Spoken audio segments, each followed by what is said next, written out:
Welcome to The Change, a podcast about the changes in life that shake, break, and make us. I'm Laura, a 45-year-old writer, podcaster, and mum who has until recently always loved change. And I'm Kathy, a 53-year-old writer, podcaster, and mum, and change is actually my kryptonite. We acknowledge the traditional owners of country throughout Australia on which this podcast is recorded and recognise the continuing connections to lands, waters and communities. We pay our respects to Aboriginal and Torres Strait Islander cultures and elders past and present. The Season 2 partner of The Change is Olivio Wellness Skincare, hydrating natural skincare for the over 40s. Keep listening to the end of this episode for a discount code for your next order of Olivio Wellness products. Hey Laura, how you going? Not too bad, Kathy. How are you going? Yeah, really, really good. So tell me, who have we got on today? Well, today we have Kylee Stone. She is the founder and CEO of The Performance Code. She's presenter of the Emerging Leaders Program and host of the Uncharted Leader podcast. She is a formidable award-winning leader herself, and she's the proud descendant of the Waka and Kullili First Nations people. She's a former director of NewsCorp with 30 plus years in the business of storytelling and a career marked by operational excellence in leadership development, growth, and innovation. In 2018, Kylee stood among the 13 Indigenous leaders in business honoured with the NIDOC Because of Her We Can award by the Queensland Government Office for Women. In 2020, during the peak of the pandemic, she led a resilience program for Qantas employees globally, earning her recognition as one of LinkedIn's top 20 voices for her thought leadership on resilience. It's like resilience is her middle name. Having 3 children in 3 years while juggling a senior leadership position, it was a pivotal turning point for Kylee, who had spent 20 years climbing the ladder only to involuntarily opt out when flexibility was no longer an option, something many of us can relate to. While she carries a litany of certifications, it's Kylie's relatable passion for the power of personal storytelling to authentically engage audiences that makes her a remarkable speaker. And as one CEO says of her impact, is quite literally the female version of Tony Robbins. She sounds damn amazing. Let's welcome Kylee Stone. Hi Kylee, how you going? I'm good, thank you. That's great. We'll just get straight into it, and we're going to start with a pretty meaty question. You're a descendant of the stolen generations, and I've known you for a while, and I would describe you as an incredibly resilient woman yourself. And I think in part that comes through from the incredible resilience, let's say, from the women in your family that you are descended from. Can you share a little bit about that with us? Sure. I think really resilience somehow has become my middle name, which is certainly one of the things that I have certainly, you rightly say, received, I think, from a generation history. And so my stolen generation, some people will know, may not know, but my grandmother, Margaret, Jewel Fisher. So she was born in a location called the Waka, which was a region that was where a lot of Indigenous people were removed from their local communities and put into a settlement, pretty much. And Waka became known as the multiple area for multiple different Aboriginal cultures. So my actual great grandmother, she was Merle Kumba. So she was actually from Kullili, and Kullili was about 1,000 kilometres northwest of Brisbane, place known to locals near the Bulli River. And so she was removed from there. So I've got ancestry ties to that region. But then she was moved into what they call Waka, whereas where my grandmother was born. But when my grandmother was 3, because she looked like she was not full Aboriginal, so anyone who looked remotely half caste, as they call them, was put on a bus basically with the Salvation Army and taken away to what was deemed to be a better life, with more opportunities for education, etc. So I mean, it wasn't really it's really only been the last, say, 7 years for me that I think I've become more educated about the relationship between the impact um, on generations past. Whether you're, no Mhm. matter what your background, I think it was certainly a question for me at some point. People use the term like intergenerational trauma, for example, and I'd never really, although intellectually I'd say I know what that means. Mhm. Realistically, I was like, how does that really work? Um, but of course, it really took something, obviously, from my grandmother's point of view, and her mother, who did try to go find her when she Mhm. was removed, and that happened a lot for the parents. They tried to go find their children, and of course, that didn't go so well. Mm. They were taken back to the settlement and taken to a place called Palm Island, which most people would know, but those who don't, it was a place that you would be taken and dare I say you would not return. Mhm. So that was unfortunate story of my great grandmother. And of course, my grandmother was then raised, as a Western woman going to school, and she was also then part of what got called the stolen wages generation. So Mhm. she worked. Not only did she live with another family, but she, let's call it technically, slave trade. She Mhm. didn't just live with a family. She pretty much was the cleaner and cook and all the rest of it. And so that was kind of her narrative until, she up and left and married. And sadly, in her marriage, she was a victim of domestic violence and decided to go walkabout.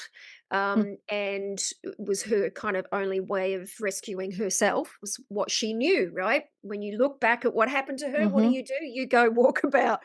Um, but my mother at the time of that happening, she was 5, and she had twin sisters who were 2. And so my grandfather was obviously left with the children, and he got into another relationship, remarried, and the woman he married had half a dozen children. So Mhm. a very big version of the Brady Mm. Bunch. And she had said to him, "We can't afford to take all the children. You need to put all the girls in a home." So my Gosh. mother and the 2 girls were removed and taken out to a country town, Canowja, and they were raised there pretty much her entire life. So my mother stayed there from she was 5 years of age, and she left there when she was 15. And I mean, even just getting present to what that must have been like and how that shaped her in how Mm. she became a mother really became more obvious to me when I was going through my own journey and exploration.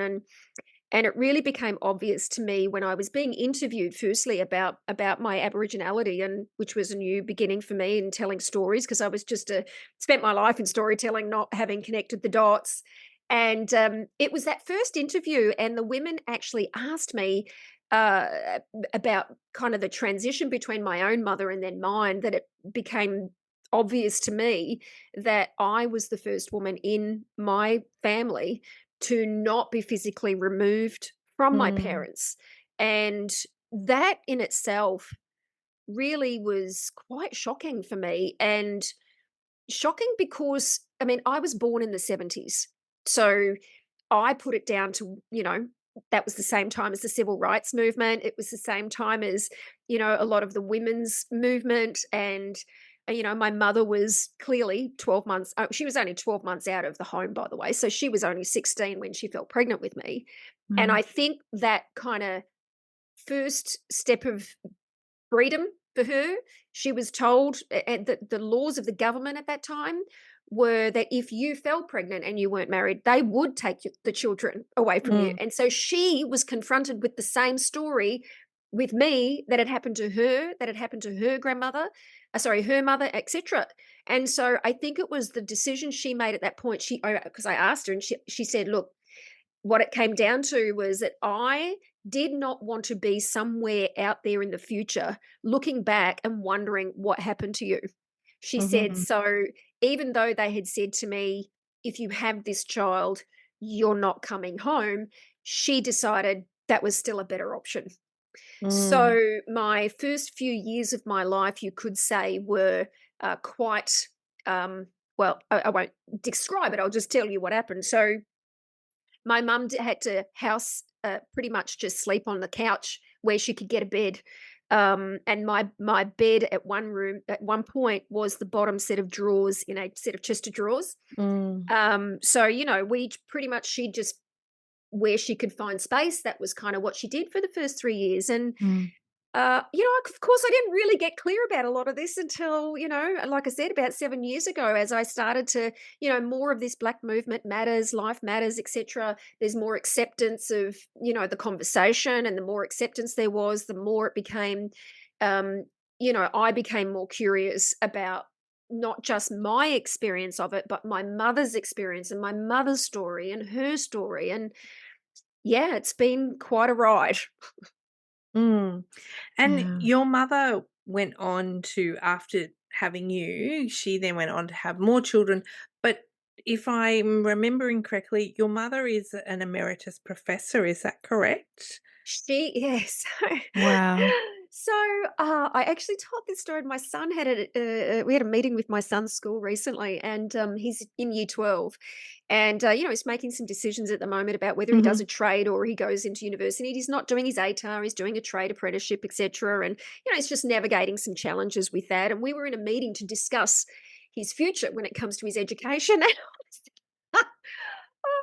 I had to make it I was trying to make it very clear to my son that it's not about which you can choose whatever path you want, Mm. darling. I'm just going to support whatever choose your path. But I said, and I said to the teachers, I said, look, this is not necessarily going to be the thing that you want to hear. I said, but William, I don't give a shit about school.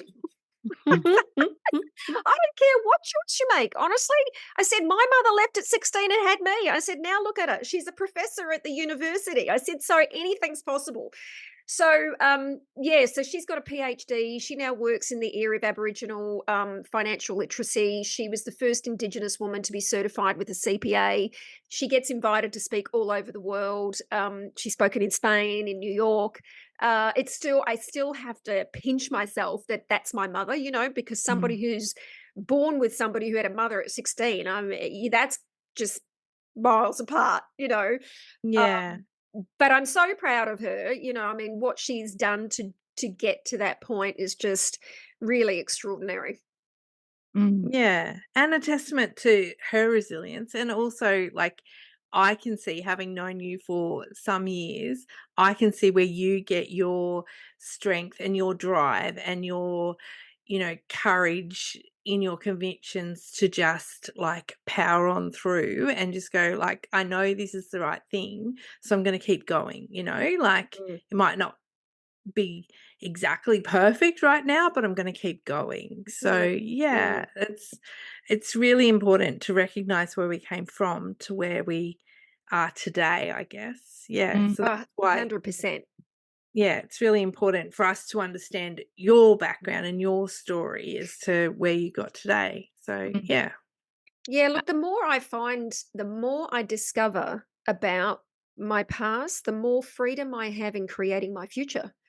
Yeah. Which I think is a fascinating way to look at it, given that we talk about, I suppose, the topic of change. That um, I never probably appreciated the depth of that as much as I have from being able to do that work. And the more I have done it, the more freedom I experience in being able to kind of, I suppose, go into the space of the unknown, which is what change for me inevitably is about. It's like, uh, how do you do that successfully without all the resistance? And I'm like, well, Mhm. actually, surprisingly, the more I know about myself and my past, the more freedom I've had in being able to see what's blocking me from taking the path forward.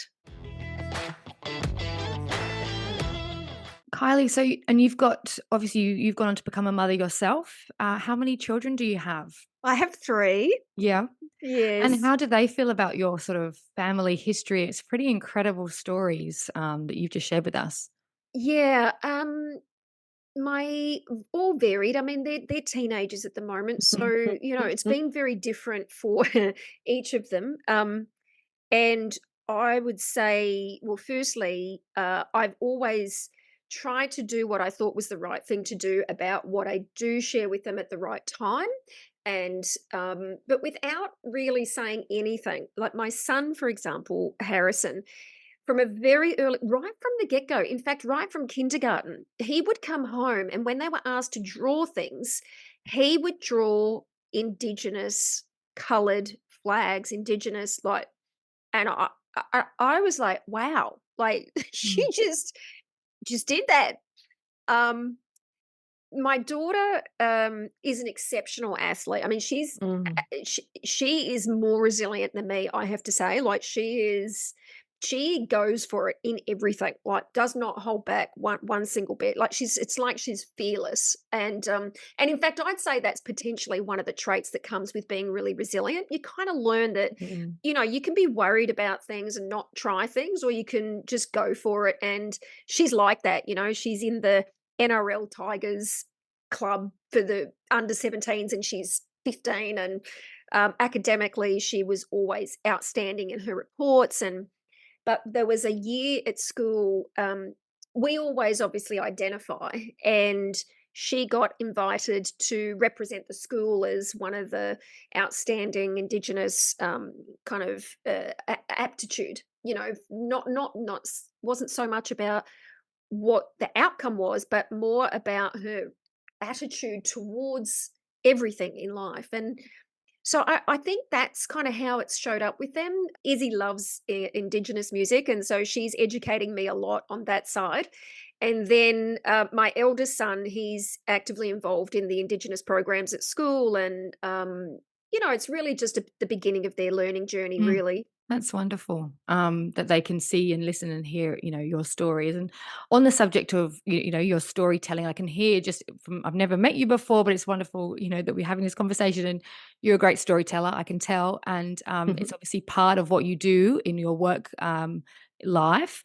But how has storytelling, which is, central to you and who you are, how's it kind of shaped you, and how has that changed over time? I got a job in media. It wasn't like it was on the radar for me. I didn't have any plans about what I was gonna do with my career, but I excelled in the. So I went to college, and it was honestly hit and miss. I just decided I finished year 12, and we just went on this binge drinking fest with my girlfriend for some time until one morning we woke up hungover, and her father said to us, "You girls need to make a decision. What you doing with your life?" I was like, oh, okay. We opened the yellow pages. What are we going to do? Because at the time, so I got into university, but at the time I was on the Gold Coast, and I didn't, this is one of the blockages that I didn't know at the time. But when I look back, I was actually too scared to leave my family to go too far. So I didn't want to go. So we opened up the yellow pages and went, here's a local college. I'll go check this out. So I did. And anyway, it was really, oh, what's the best pick here? What should I do here? And I'll do marketing and advertising. That seems to be more interesting than going into hospitality. I don't think I want to work in a hotel. So I did that. And my approach, I guess, when I now look at it, that period for me, I love learning. I didn't know it so much, but it would put in 200% when it came to my studies, and I topped the college across the whole lot, and I got offered a job on the spot by the marketing director at the local media company at the time, which is how I landed in media. Now, there I am in media, I suppose that's where you go for storytelling, but it didn't show up like that. That was just a job that I took. I didn't, there was no job available. They just offered me a job because of my capability. So I rocked up, and they just gave me a job that they could make work. Of course, then I got bored because there wasn't really technically anything to do. And so the guy that was actually the head of the research department said to me, "Oh, well, can you help me out? Do you know how to use computers?" I lied. I was like, "Yes." Because at that stage, he had the first computer coming into the company. I mean, there wasn't a lot of computers then. So I said yes, and then I just taught myself how to do it. Anyway, the reason I tell you that is because today, when we talk about storytelling, a lot of marketing gets described as storytelling.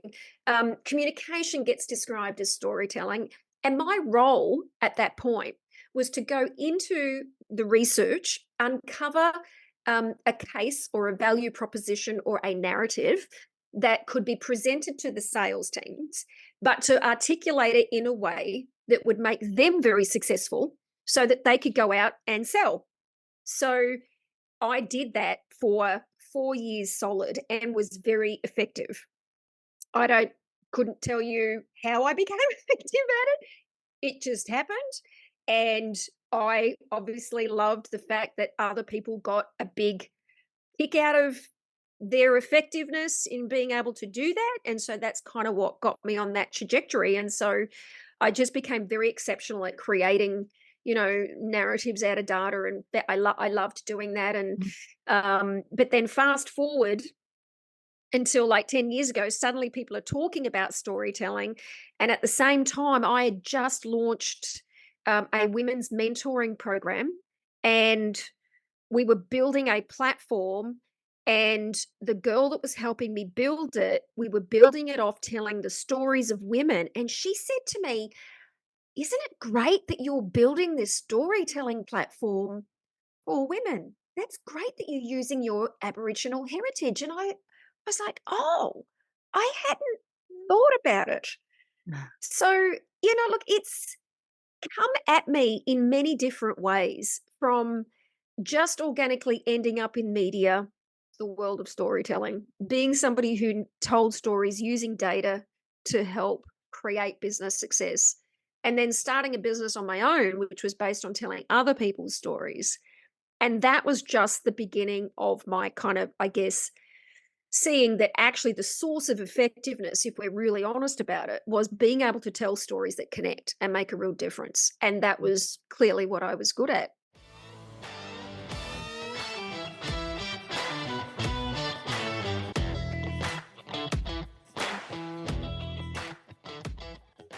Connection is obviously central to everything that you do. And I know that you've had to reinvent yourself in your career and life a few times. What's your relationship with change and connection? Like, does connection play a part in change for you and storytelling, or is change separate to storytelling? Like all of Oh, those things. it's all, look, it's all together.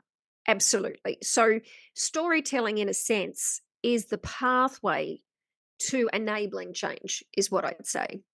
And Yep. and that on many layers. So one of the where I became more personally invested in storytelling from a human behavior and change perspective was when I participated in a transformational program for myself, and I was in a room with about 200 other people. And whilst in that room, the transformation that occurred for us as individuals happened through people talking about their life and Mm. sharing stories from their life. And that was when I realized that, firstly, storytelling was way more powerful than what I had ever appreciated. You can tell a story inside of a newspaper, for example, which is what I was used to, which gives you information. But here I was impacted by the power of the power of storytelling to transform one's life. Oh my God, like this this is insane. And so for me, storytelling, connection, and change are all interwoven, because we are raised, all the stories that we create from our upbringing, we have stories of our past, and inside of those life stories, we make decisions about life, and those decisions shape who we become in life. But they're just decisions and stories. And often, if we want to change something, we have to first get that who we are today is all a creation of a story. And if we therefore want to create change and we want to create a new story, then you design the story you want to create, and then you unpack the one you've already had. So for me, it's all storytelling. It's just all Yeah. of it.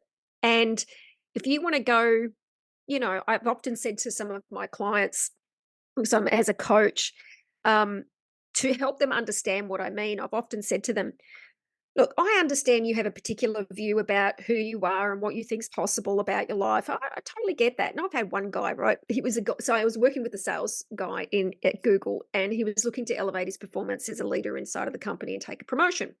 and we were talking about the value of identity and story. And I said, look, you have a view about who you are and what you think's possible. I said, but quite frankly, I said, you can come here and tell me that you want to be an astronaut, Mm. and you can be an astronaut.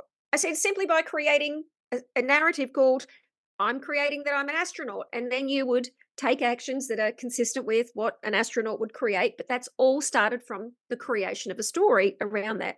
Same thing. I said, you could equally tell me you want to be a ballerina. You create a story about what that looks like for you, and you can then take actions that do it. So change starts with the creation of a story that inspires you to move forward. And whenever there's resistance to change, it's because somehow someone hasn't been connected to that inspired new future, and they cannot see that. And if they cannot see that, they get stuck. And it's Mm. not like that's for myself as well, by the way. I was going to say, does change scare you? Oh, yes. Absolutely. And I'm a master at it.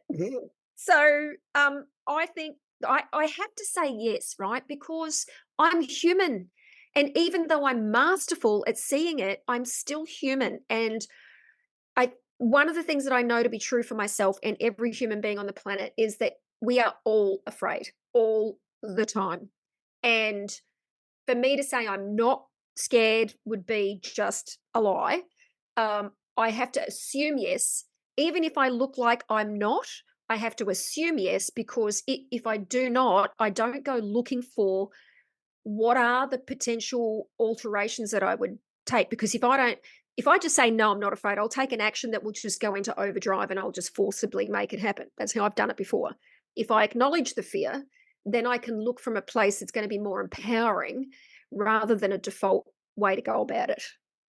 Yeah. And Mm. I guess when you acknowledge the fear, you can also sort of mitigate any risk that might be in your way, that sort of you go, oh, well, hang on, that's going to be a block, or that's going to be a block.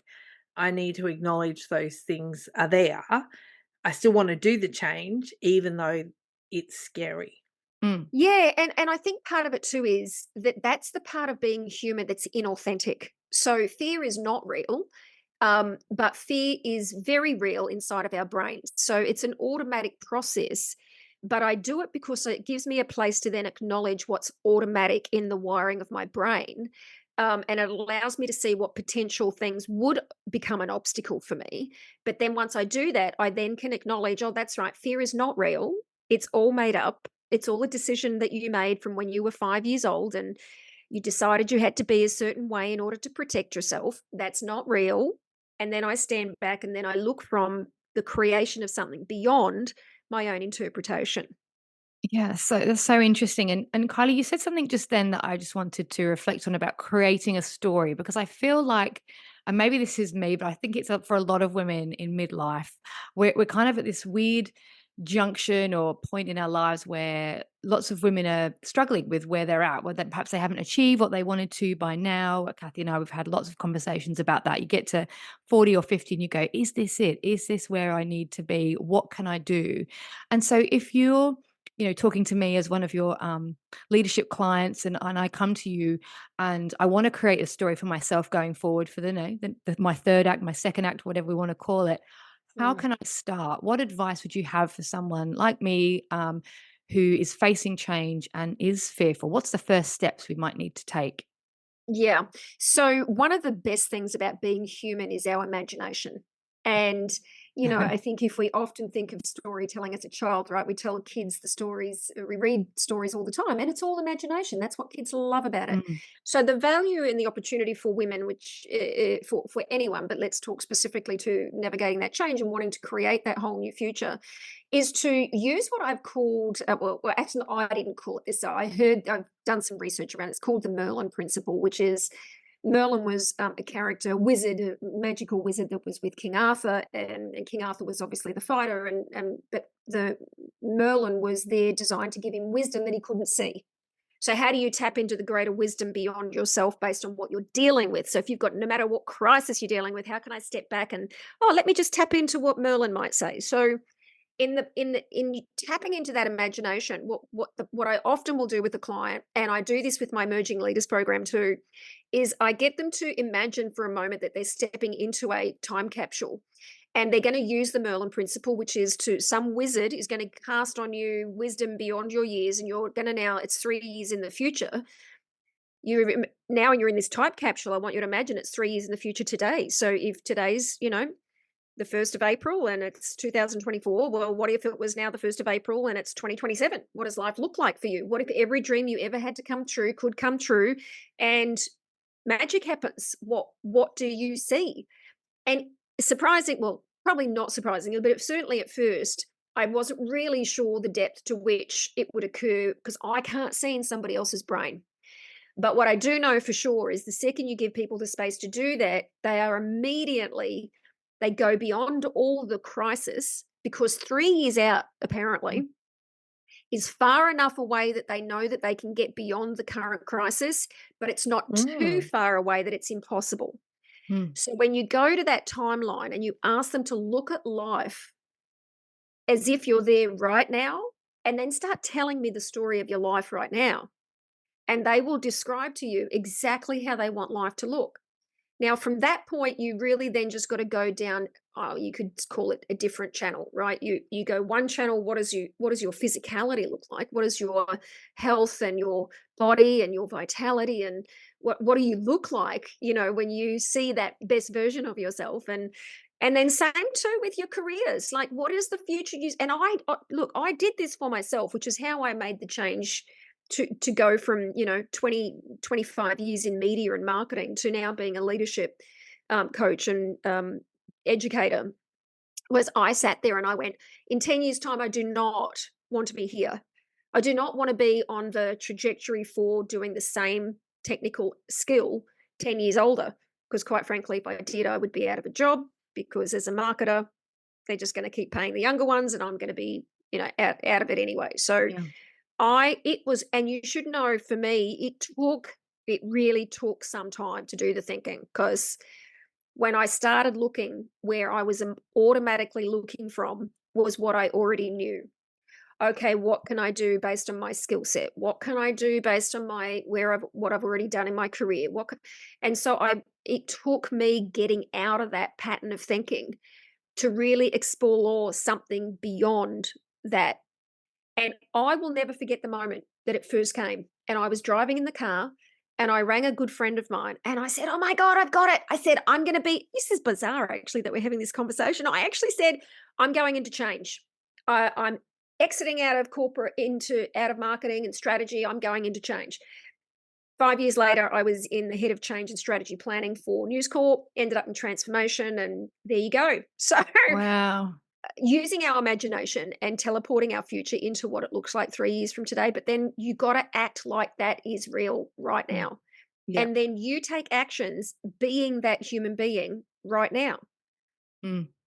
Yeah. So And yeah. mostly what it becomes about is it's a human being, not a human doing. And so when you live life from that is present right now, what it allows you to do, and this is exactly for me, each day I get up and I create my intention of who I am and what I'm committed to inside of a way of being. For me, ultimately, at the time, it was about being courageous. But to be courageous, I would have to then start taking courageous actions. And it was in that way that suddenly those changes just naturally occurred.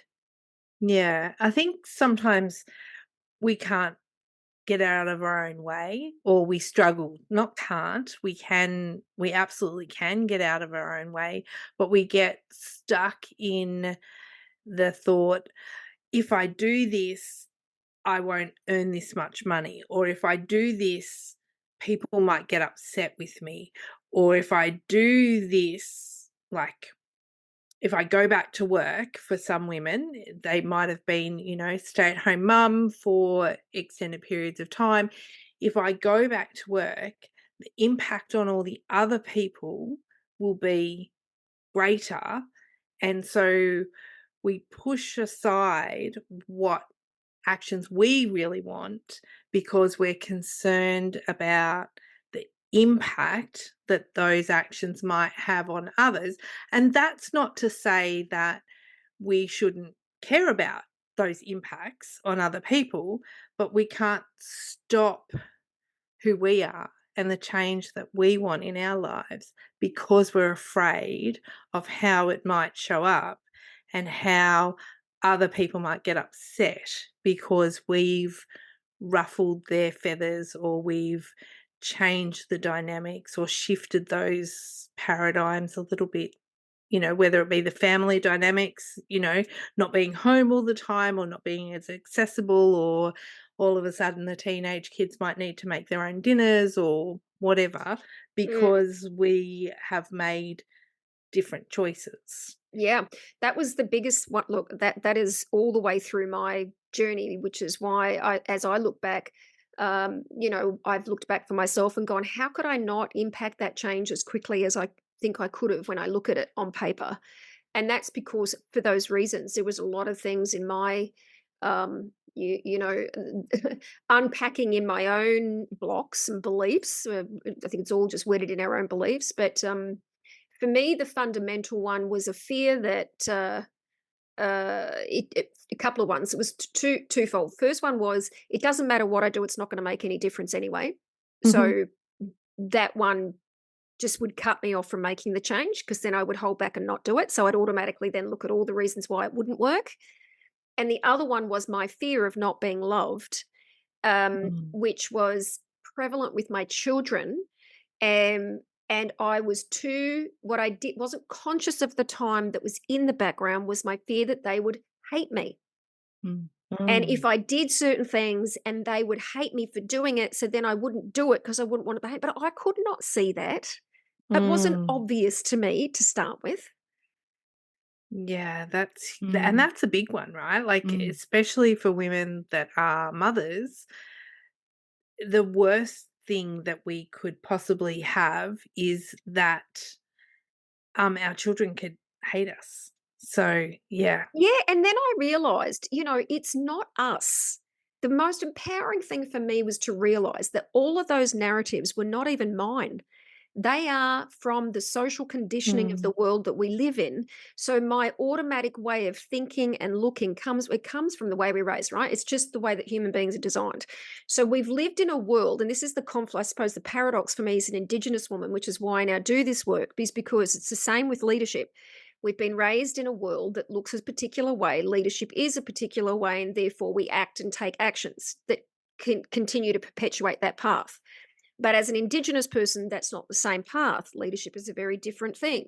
So it's not true, but it's the same for women. I've been raised a particular way. I had an experience that I had, with my own mother and my own upset that my mother was not around when I was growing Mhm. up. And then the decisions that I would make as a young girl that I was never going to be like that. So, of course, what did I do? I made sure I never did that. Quit my Mm. corporate career once I had the three kids and not knowing at the time that it was wedded to my concern about not being available for my children. But that wasn't mine either. That was just because I was, Yeah. making decisions based on my own experience with my mother. And so it's not until I unpacked all of that and got, that's not true. None of that's true. That they're not going to have that reaction. It wasn't until I saw that I could take a different action. Yeah. It's huge, isn't it, really? Oh, huge.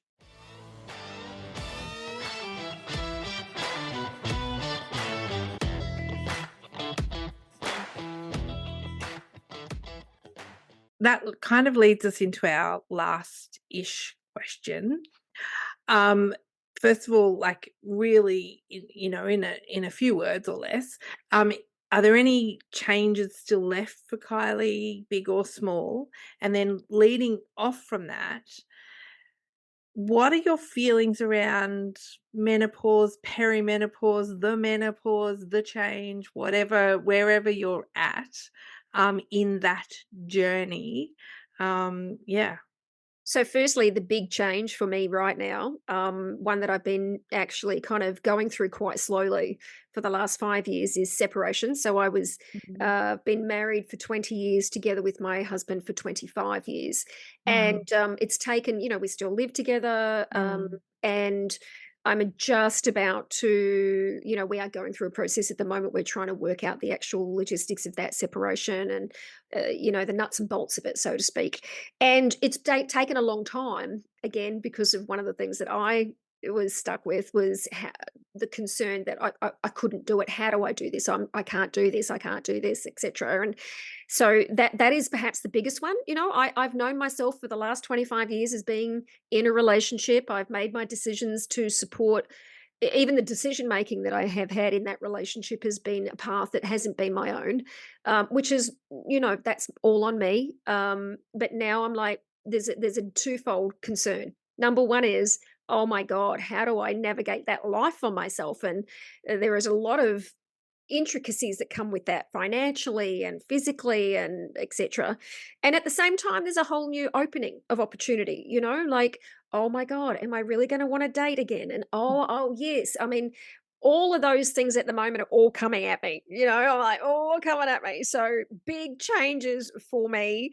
Um, and then the menopause one, well, maybe that's also why it's taken me 5 years to navigate this change, considering I'm on the other side of menopause. But I went through perimenopause in my early 40s. And then I went through the final stages of menopause during COVID, Oh Mm. gosh, which wasn't the obvious to me combo. until, yeah. And it wasn't obvious because there was so much else going on. I was like, Mm. it was all the other stuff going on. But what made it clear that that was what was happening is because I made no changes. 2017, off the back of being diagnosed with an autoimmune condition, I had taken sugar out, taken alcohol out, I'd gotten fit, I'd lost, was it 40? Anyway, I lost a lot of weight as a result of that. And my journey ever since then has been to ensure that I eat clean and take good care of my body. So there I was going into COVID, feeling really great about myself physically Mhm. and mentally. And then all of a sudden, going through COVID, I was like, where's this weight coming from? And it was all in areas I'd never experienced weight gain before, around my abdominal and around my arms. And, I have, look, I'm not somebody who's necessarily concerned with body image per se. I've always been rather big around my backside and, but the arms and the waist was never. I'm like, that's where I was always tiny, right? And suddenly I'm like, oh my God, what is this? And of course, then I Google and I go, oh, okay, cortisol, menopause, blah, blah, blah. Right. So I don't know. Look, when I go, my view on menopause, I think the most important, I think the fact that there's the word pause in it, I think is a key. I think Yep. it's a symbol to us to say it's time to pause. Mm. And my way of actually successfully navigating that, such that I'm now on the other side, and I'm, I gym. So every 2 days, my routine with my fitness is I do 2 days weights, then I do swimming, 2 days weights, swimming, 2 days weights, swimming. And I meditate daily, I tap daily. But it's all for me about the pause, Yep. Mm. breathing and breathing and breathing. Because in society, we get to that stage of our life and we are burnout, stressed, do. Let's just not do. Let's just pause. Mhm. Yeah, that's really great advice, I think, for everyone. We can all learn from that to pause, especially around this time of life where it's busy and we need to take that moment for Yes. ourselves. Yeah, to pause and reflect. Kylie, you've been wonderful. Thank you so much for coming on The Change and sharing your amazing insights with us. Thank you. Thank you for having me. Well, Kylie's certainly given me a lot to think about, Kathy. Yeah, I feel I could listen to Kylie for quite a long time. She's got a lot to say and she's very clearly a professional in her field. What was your sort of main takeaways? Look, having known Kylie for a number of years, Mm. I always am inspired and challenged by Mhm. Kylie. She challenges me to get out of my own way, to really acknowledge that if something if I'm scared of something or if I don't want to change something or if um perhaps I'm hesitant, Mm. possibly something in that for me. like, that I need to really work on and think about. So yeah, that's my big takeaway that I mean, I make no secret, change is my kryptonite. And I think a lot of that comes down to the fact that I really just want to be loved. And I really just am scared of rocking the boat because I've got this fear that if I rock the boat or if I change too much or if I change too much about myself, then people won't love me and they won't want me around. So, yeah. What about Mm. you? No, that's you've gone deep quick there, Kathy. I I do relate to that as a chronic people pleaser. I absolutely know what you're saying there, where you just want you just want to be feel the love and not rock the boat and not be like, the ultimate thing for a people pleaser is you just want to be good, a good girl. That's sort of where I Yeah. certainly feel, yeah, and that being difficult or bossy is were the words that you just didn't want to be described as, certainly as a woman or as a girl. So I relate to that, those feelings. I think from the perspective of Kylie, what I felt when I was listening to her, some of the things I noted down was her way of thinking about our lives in 3 years' time as a kind of starting point. So when I asked her the question about, what's the first step that I need to do in order to get out of my own way, like you say, um, get thinking about where I want to be in 3 years. It's very precise, which I liked. Mhm. It's good to have a precise idea as opposed to something wishy-washy, or too long term. Like 10 years is too big. It's too long, especially at our age. 10 years was very a very long way away. Whereas 5 also, but 1 too short. 3 is doable. It's manageable. I can totally.